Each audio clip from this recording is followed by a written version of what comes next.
Lo que os estoy enseñando ahora en la pantalla es el control de la calefacción y el agua caliente.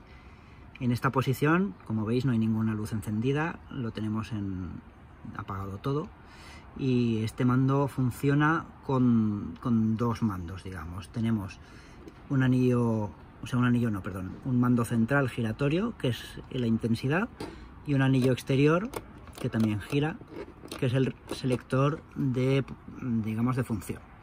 Ahora, como veis, aquí tenéis el indicador del anillo, en qué posición está desactivado.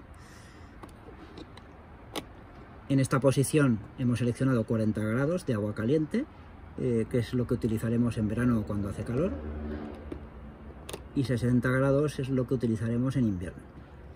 Este modo solo calienta el agua, no tendríamos calefacción. Y fijaos que tenemos esta luz de aquí, de color naranja, que nos indica que está calentando agua.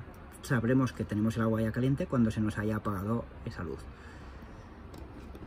Si lo que queremos es calefacción, pondremos este modo y regularemos la temperatura a la que estamos a gusto para que se vaya encendiendo y apagando conforme corresponda.